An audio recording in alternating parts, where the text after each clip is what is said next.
Hello friends, welcome on KS education YouTube channel. तो आज के वीडियो में एक नई वैकेंसी की बात करने वाले हैं जो कि आईएसपी यानी कि इंडिया सिक्योरिटी प्रेस की तरफ से निकल के आ रही है, जिसके बारे में पूरा डिटेल इसका ऑफिशियल नोटिफिकेशन से आपको बताने वाला हूं। तो दोस्तों, जैसा कि आप देख सकते हैं, इसका ऑफिशियल नोटिफिकेशन पे हम आ चुके हैं जो कि इंडिया सिक्योरिटी प्रेस के द्वारा जारी किया गया है। एडवर्टाइजमेंट नंबर 3/2020 आपको देखने को यहाँ पे मिल जाता है। इस वैकेंसी की बात करें तो सबसे पहले यहाँ पे इंपॉर्टेंट डेट्स की बात करते हैं। डेट की अगर बात करें तो ऑनलाइन आवेदन आप 22 नवंबर 2020 से लेकर के 21 दिसंबर 2020 तक इसमें अप्लाई कर सकते हैं।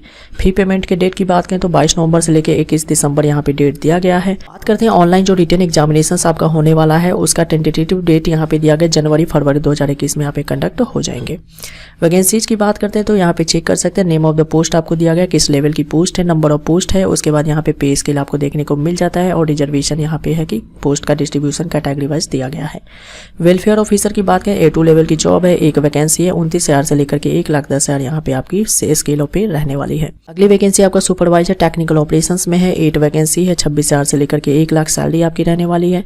सुपरवाइजर टेक्निकल कंट्रोल की बात करें तो 7 वैकेंसी, 26,000 से 1 लाख सैलरी है। इस तरह से देख सकते हैं सुपरवाइजर टेक्निकल ऑपरेशंस स्टूडियो में 2 वैकेंसी है, सैलरी यहाँ पे चेक कर सकते हैं। सुपरवाइजर टेक्निकल ऑपरेशंस मैकेनिकल की बात करते हैं 8 post and AC plant maintenance में 1 पोस्ट है, टोटल 9 पोस्ट है, 26,000 से लेकर के 1 लाख सैलरी यहाँ पे रहने वाली है। सुपरवाइजर टेक्निकल ऑपरेशंस इलेक्ट्रिकल की बात करें तो 8 वैकेंसी, 26,000 से 1 लाख सैलरी आपकी है। अगली वैकेंसी आपका सुपरवाइजर टेक्निकल ऑपरेशंस में for track and trace system and E for passport, इसमें 2 वैकेंसी है, 26,000 से 1 लाख सैलरी आपकी रहने वाली है। सुपरवाइजर टेक्निकल ऑपरेशंस इलेक्ट्रॉनिक्स की बात करें तो 2 वैकेंसी यहाँ पे सैलरी आप चेक कर सकते हैं। सुपरवाइजर सिविल की बात करें तो 2 वैकेंसी है, 26,000 से 1 लाख सैलरी रहेगी। अगली वैकेंसी की बात करें तो यह है जूनियर ड्राफ्ट्समैन मैकेनिकल में, यहाँ पे आप सैलरी चेक कर सकते हैं, 1 वैकेंसी निकाली गई है।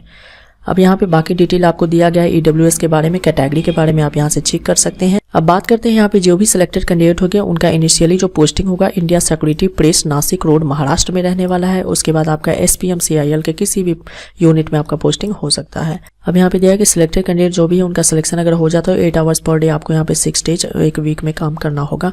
उसके बाद आप यहाँ पे बाकी डिटेल चेक कर सकते हैं। अगर आप सेंट्रल गवर्नमेंट या स्टेट गवर्नमेंट या PSU कॉर्पोरेशन में अगर जॉब कर रहे हैं तो नो ऑब्जेक्शन सर्टिफिकेट भी आपको देना होगा। उसके अलावा यहाँ पे बाकी डिटेल आप चेक कर सकते हैं। अपर एज लिमिट की बात करते हैं यहाँ पे तो देख सकते हैं आपका एज जो है मिनिमम 18 साल होना चाहिए। मैक्सिमम एज का लिस्ट यहाँ पे दिया गया है। पोस्ट वाइज वेलफेयर ऑफिसर्स की बात करते हैं 30 साल तक आप इसमें अप्लाई कर सकते हैं और डेट वाइज अपना यहाँ पे डेट ऑफ बर्थ चेक कर सकते हैं। सुपरवाइजर पोस्ट की बात करें तो 30 साल मैक्सिमम एज आपकी होनी चाहिए। जूनियर ड्राफ्ट्समैन की बात कर लेते हैं यहाँ पे तो 28 साल से ज़्यादा एज आपकी नहीं होनी चाहिए। और यहाँ पे चेक कर सकते हैं एज आपका जो 21 दिसंबर 2020 के अकॉर्डिंग काउंट यहाँ पे किया जाएगा। अब कैटेगरी वाइज आपको छूट यहाँ पे एज में रिलैक्सेशन मिल जाएगा। SC/ST को 5 साल का, OBC को 3 साल का, इसी तरह PWD को 10 साल का छूट मिल जाता है। डिपार्टमेंटल कैंडिडेट के लिए यहाँ पे कोई भी एज का क्राइटेरिया नहीं रखा गया है। क्वालिफिकेशन एक्सपीरियंस की बात करते हैं तो 21 दिसंबर 2020 के अकॉर्डिंग आपका काउंट किया जाएगा। तो देख सकते हैं name of the post welfare officers A2 level की। आपके पास डिग्री और डिप्लोमा कोर्स होना चाहिए रिकॉग्नाइज्ड बाय महाराष्ट्र स्टेट। इसके अलावा आपके पास मराठी लैंग्वेज का नॉलेज होना चाहिए। मिनिमम 2 साल का पोस्ट क्वालिफिकेशन एक्सपीरियंस आपका होना चाहिए एनी इंडस्ट्री या फैक्ट्री में एज अ वेलफेयर ऑफिसर या पर्सनल ऑफिसर या HR एग्जीक्यूटिव। उसके बाद आके देख सकते हैं यहाँ पे अगली पोस्ट है आपका सुपरवाइजर टेक्निकल ऑपरेशंस में। इसके लिए फर्स्ट क्लास आपके पास डिप्लोमा या BE BTech की डिग्री आपने किया हुआ है, प्रिंटिंग टेक्नोलॉजी में अप्लाई यहाँ पे कर सकते हैं। सुपरवाइजर टेक्निकल कंट्रोल की बात करते हैं तो आपके यहाँ पे फर्स्ट क्लास आपका डिप्लोमा होना चाहिए या BE BTech की डिग्री आपने किया हुआ है प्रिंटिंग टेक्नोलॉजी में, तो अप्लाई इस पोस्ट पे कर सकते हैं। अगली पोस्ट की बात करें सुपरवाइजर टेक्निकल ऑपरेशंस स्टूडियो की बात कर लेते हैं तो इसमें डिप्लोमा या डिग्री आपके पास होना चाहिए फाइन आर्ट्स में, कमर्शियल आर्ट्स में, अप्लाइड आर्ट्स में, तो आप यहाँ पे अप्लाई कर सकते हैं। अगली पोस्ट की बात करें तो सुपरवाइजर की पोस्ट है। इसमें देख सकते हैं आपके पास फर्स्ट क्लास डिप्लोमा या BE BTech की डिग्री होनी चाहिए मैकेनिकल इंजीनियरिंग में, तो अप्लाई आप इस पोस्ट पे कर सकते हैं। सुपरवाइजर टेक्निकल ऑपरेशंस इलेक्ट्रिकल की बात करें तो डिप्लोमा या डिग्री आपने यानी BE BTech किया हुआ है इलेक्ट्रिकल में, तो अप्लाई यहाँ पे कर सकते हैं। Supervisor technical operations for track and trace system की अगर बात कर लेते हैं तो इसके लिए डिप्लोमा या आपके पास BE BTech की डिग्री होनी चाहिए लेटर ट्रेड में यानी कि इंफॉर्मेशन टेक्नोलॉजी में या कंप्यूटर इंजीनियरिंग में, तो आप यहाँ पे अप्लाई कर सकते हैं। अगला यहाँ पे चेक कर सकते हैं तो सुपरवाइजर टेक्निकल ऑपरेशंस इलेक्ट्रॉनिक्स में, तो इसके लिए आपके पास डिप्लोमा होना चाहिए या डिग्री होना चाहिए यानी BE BTech इलेक्ट्रॉनिक्स इंजीनियरिंग में, तो अप्लाई यहाँ पे कर सकते हैं। सुपरवाइजर सिविल की बात करें तो डिप्लोमा या डिग्री आपने सिविल में किया हुआ है तो अप्लाई यहाँ पे कर सकते हैं। अगली वैकेंसी की बात करें तो जूनियर ड्राफ्ट्समैन मैकेनिकल में यहाँ पे देख सकते हैं फुल टाइम आपके पास ITI सर्टिफिकेट होना चाहिए मैकेनिकल में, एलोंग विथ 1 साल का आपके पास NSC सर्टिफिकेट होना चाहिए फ्रॉम NCBT एंड साथ में 5 साल का एक्सपीरियंस भी आपके पास होना चाहिए पोस्ट क्वालिफिकेशन के बाद, तो आप यहाँ पे अप्लाई कर सकते हैं। बात करते हैं एप्लीकेशन फ़ी की, तो एप्लीकेशन फ़ी आप 22 नवंबर 2020 से लेकर के 21 दिसंबर 2020 तक पेमेंट कर सकते हैं। अगर आप जनरल कैटेगरी से आते हैं, ईडब्ल्यूएस हैं, ओबीसी हैं, तो 600 रुपये एप्लीकेशन फ़ी आपकी रखी गई है। एससी एसटी है, पीडब्ल्यूडी कैंडिडेट हैं तो आपका 200 रुपये एप्लीकेशन फ़ी यहाँ पे लगने वाला है। बात करते हैं प्रोबेशन पीरियड की, 1 साल का आपका प्रोबेशन पीरियड रहने वाला है। अब बाकी यहाँ पे एग्जीक्यूशन ऑफ बॉन्ड चेक कर सकते हैं, मिनिमम 3 साल का आपको बॉन्ड यहाँ पे साइन करना होगा। एकोमोडेशन के बारे में यहाँ दिया गया है। उसके बाद सिलेक्शन प्रोसीजर आपका यहाँ पे रिटन एग्जाम के थ्रू यहाँ पे सिलेक्शन होने वाला है। ऑब्जेक्टिव टाइप का ऑनलाइन टेस्ट यहाँ पे कंडक्ट करवाए जाएंगे, तो नीचे इसके बारे में देख सकते हैं। अब यहाँ पे दिया गया ऑब्जेक्टिव टाइप का जो टेस्ट होगा उसमें आपको प्रोफेशनल नॉलेज से रिलेटेड 72 क्वेश्चंस पूछे जाएंगे, 72 मार्क्स के रहेंगे।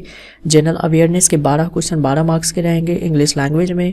इसी तरह से लॉजिकल रीजनिंग और क्वांटिटेटिव एप्टीट्यूड में 12-12 क्वेश्चन रहेंगे और 12-12 मार्क्स के यहाँ पे क्वेश्चन पूछे जाएंगे। यहाँ पे 120 टोटल क्वेश्चन रहेंगे और यहाँ पे मार्क्स देख सकते हैं 120 मार्क्स का होने वाला है। टोटल 120 मिनट का यहाँ पे आपका टेस्ट कंडक्ट होंगे। टेस्ट की बात करते हैं, लैंग्वेज हिंदी और इंग्लिश दोनों में ही आपका क्वेश्चन पेपर देखने को मिल जाता है। और बात करें यहाँ पे कट ऑफ की, तो आप देख सकते हैं जनरल ईडब्ल्यूएस कैटेगरी में मिनिमम आपको 55% मार्क्स लाने होंगे। इसी तरह ओबीसी में 50%, एससी एसटी को यहाँ पे 45% मार्क्स लाने होंगे।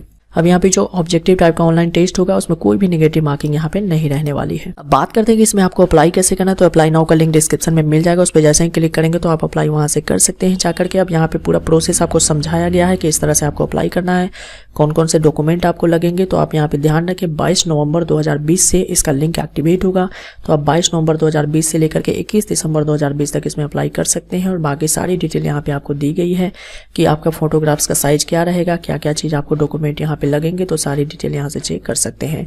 तो अप्लाई नाउ का लिंक पे जैसे ही क्लिक करेंगे तो आप इस पेज पर आ जाएंगे। यहाँ पे आने के बाद डेट भी आप यहाँ पे चेक कर सकते हैं कि 22 नवंबर से 21 दिसंबर तक अप्लाई करने का डेट यहाँ पे रखा गया। सबसे पहले आपको रजिस्ट्रेशन करना होगा, तो आप न्यू रजिस्ट्रेशन पे क्लिक करके यहाँ पे सबसे पहले रजिस्ट्रेशन कर लेंगे। तो यहाँ पे रजिस्ट्रेशन करने के बाद जो है आप यहाँ से अप्लाई कर सकते हैं। तो दोस्तों आज के अपडेट में बस इतना ही। अगर वीडियो अच्छा लगा हो तो लाइक कीजिए, दोस्तों के साथ शेयर कीजिए, नया है चैनल पे तो चैनल को सब्सक्राइब कीजिए, बेल आइकन प्रेस करना ना भूले। कोई डाउट हो तो कमेंट कीजिए। Thanks for watching this video.